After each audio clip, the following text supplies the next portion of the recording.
السلام علیکم ملګرو. د خپل کاروبار لپاره ښکلي کارډونه چاپ کول غواړئ، کارډونه جوړول غواړئ، اډورټایزینګ لپاره یا د فیسبوک ویډیو لپاره یا د یوټیوب ویډیو لپاره کم تمنیل چې خلک جوړي هغسې تمنیل جوړول غواړئ، لکه څنګه چې زما د ویډیوګانو د پاسه لګېدلي لکه داسې یا داسې. د دې لپاره مې لا یو ډېر زیات زبردست ایپ راوړی دی. ایپونه خو د دې ډېر زیات دي خو چې ما لکه ایپ راوړی دا به تاسو لیدلي هم دي او استعمال کړی هم دي. ډېر زیات زبردست دی او داسې ښایسته فیچرز دي په دې کې، ښایسته فنکشن دي په دې کې چې تاسو به هم حیران پاتې شئ. یو خو دې کې د تصویر نه بیکګراوند ختمیږي ډېر زبردست طریقې سره. ټایم دلته نه ضایع کوم، د موبایل سکرین کې وګورئ. د دې ایپ نوم دی ای پیک په ځان له ډاونلوډ کړئ د پلی سټور نه. د آیکن ته وګورئ، دا تور آیکن یې دی ای پیک.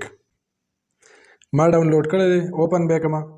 هغې نه بعد په دې کې څه کول دي، ډېره سمپل کار دی. سټارټ ایډیټینګ به ووهئ. سټارټ ایډیټینګ نه بعد اول نه خپل بیکګراوند کې چې کوم تصویر لګول غواړئ کوم کلر اول به هغه ولګوئ. هغې نه بعد په دې کې آپشن دی ایډیټ فوټو، چې تصویر پې خپل لګوئ. ایډیټ فوټو به ووهئ او د ګیلرۍ نه به خپلې مرضۍ یو تصویر راوچت کړئ. دا ګورئ تصویر ما راوچت کړو. په دې کې دا بیکګراوند چې کوم دی په دې تصویر کې دې ته ګورئ دا څنګه ختموي، دا کینچي غونته چې دی دا کټ آوټ نشان ولا ما ورکو. دا ځای به ووهئ. د دې نه بعد ستاسو ته آپشن راشي اے آئی. دا اے آئی به کلیک کړئ او دې سره به ډایرکټ ستاسو د تصویر نه بیکګراوند ختم شي مکمل. دا وګورئ ریزلټ ستاسو ځړوان دی. دومره انتهایي صفایۍ سره دی کټینګ کې چې حیران نشئ ورته. بالکل صرف ستاسو تصویر شکل چې کوم دی به پاتې شي. بیکګراوند کې چې نور څه دي، دیوال دی، هر څه دي، ټول به ختمیږي په خپله. هغې نه بعد تصویر ایډجسټ کړئ، غټوئ اړو کوئ، یو سایډ ته بل سایډ چې څنګه تاسو لګوئ د خپلې مرضۍ مطابق هغه ولګوئ. هغې نه بعد لیکلو لپاره به ټکسټ باندې کلیک کړئ. ټکسټ چې ووهئ نو دا بیا دې کې لیکلو کوئ د خپلې مرضۍ څه لیکئ. مثال دکان دی ستاسو، د موبایلو دی یا کریانې دی یا بل څه کاروبار دی د هغې باره کې. زه خو تاسو ته دې طریقه ښیم نو دې ته تمنیل وي، هاو ټو میک ا یوټیوب تمنیل. نو زه به پې دقه ولیکم. هغې نه بعد د دې چینجز بیکګراوند کلر والا ورکوئ. دې له زه یو کلر ورکوم، سور ورکوئ، زیړ ورکوئ، هرنګه چې کوم پې توله راځي مزیدار ښکاري هغه به پې ووهئ. دغه مې ورکړو. یو بل ټکس ورکوم په ډیزاینینګ شکل کې درته ښیم چې ډیزاینینګ به ټکس له څنګه ورکوئ لیکلو له. دا ګوره یو بل ځل لیکم امیزنګ فوټو ایډیټر. اوس دې کې لاندې چې دا تیر نشان تاسو ووهئ، د دې ځای نه تاسو ته رنګ پرنګ سټایلونه کې د دې دغه راشي. همدغسې وایټ کلر به وي او سټایلونه دا ګوره په بره چې بوځئ څومره په بره بوځئ بلا شي. سټایلونه چې کوم قسم تاسو له خوند درکړي، تاسو ته خوښي چې یاره دا یو سټایل کې دا پاتې شي نو بس اکه به سلیکټ کړئ او هغه به دې کې پاتې شي. د دې نه علاوه دا دویم چې کوم دی دا خو ایډیټ کې ډایرکټ دا آپشن دی. دا دویم چې سټایل کلر دا چې تاسو ووهئ دې ته وګورئ، دې کې تیار سټایلونه پراته دي سره د کلره.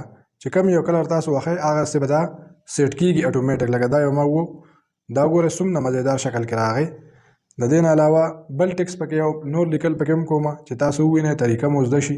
یو دوه درې قسمه درته ښیم چې طریقه ترې زده کړئ، پوه شئ پې، ځان له بیا د خپلې مرضۍ هغسې کارډونه جوړ کړئ. دا ګورئ ما د خپل چینل نوم ورکړو، یوټیوب چینل پټان ټیکنو. اوس دې ته تاسو ګورئ چې دې څه طریقې سره ګوره څومره ښایسته ډیزاین یې راغی.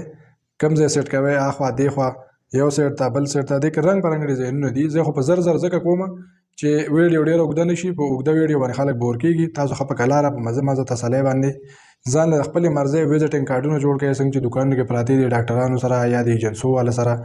دقسې خپل کاروبار له جوړ کړئ یا د یوټیوب فیسبوک ویډیوګانو لپاره جوړول غواړئ نو دې طریقې سره به ځان له دا ګورئ تاسو په دې څونه ټایم ولګېدو، ټوټل په 3-4 منټه نه لګي. څومره ښایسته طریقې سره دې باندې دا تمنیل جوړېږي. داسې پې تاسو ویزټینګ کارډ جوړولی شئ، فیسبوک ویډیو دپاره پاسه پې تصویر لګوئ، یوټیوب ویډیو دپاره.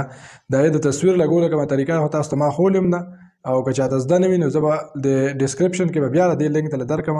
هغې باندې تاسو طریقه زده کړئ چې فیسبوک ویډیو د پاسه داسې لیکایي والا تصویر به څنګه لګوئ یا یوټیوب دای د پاسه به څنګه لګوئ. ځکه چې د ویډیو د پاسه یو تصویر لګېدلی لیکل پې شوي نو هغې سره یو سړی ډېر زیات اټریکټ کېږي چې یاره ورکه دې کې دننه څه دي دا خو ګورو. نو د دې لپاره دا طریقې تاسو ته ما ښولې هم دي او که چا دغه نه کتلي نو لینک ته در کوم لاندې به ډسکرپشن کې د هغې نه ویډیو تاسو دوباره هم کتی شئ که کوم کس نه وي کتلي.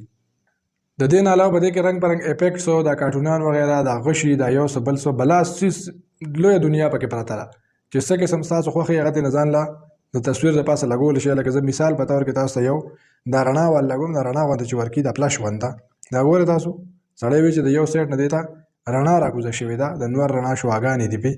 نو دا ورسره هم تاسو کولی شئ چې کوم ځای کې سیټ کوئ نو سیټ کولی شئ د خپلې مرضۍ مطابق. هغې نه بعد چې کله ستاسو تصویر ریډي شي هغه بره ګوټ کې نشان دی، دا تیر نشان چې ورکړی ډاونلوډ دا به تاسو ووهئ، تصویر به ډایرکټ ستاسو ګیلرۍ ته راکوز شي. یا که په دې ټایم کې ستاسو ذهن کې راغلی زما نه پکې څه غلطي شوې ده دا لږ کار پکې نور کوم نو لاندې آپشن شته کنټینیو ایډیټینګ چې زه لا مزید ایډیټینګ به دې کې کول غواړم نو نور ایډیټینګ پکې دوباره بیا هم کولی شي. امید لرم چې ویډیو به ستاسو خوښه شوي ګران خو پکې اډو سوونه که څوک په سپاټ باندې نه پوه شوي زما نه کمنټس کې تاسو کولی شئ ویډیو شیر کړئ چې نور ملګري ته هم پیدا والي چینل ته که په ړومبي ځل یې چینل سبسکرایب کړئ د چا ذهن کې څه سوال وي زما نه تاسو کولی شئ. والسلام.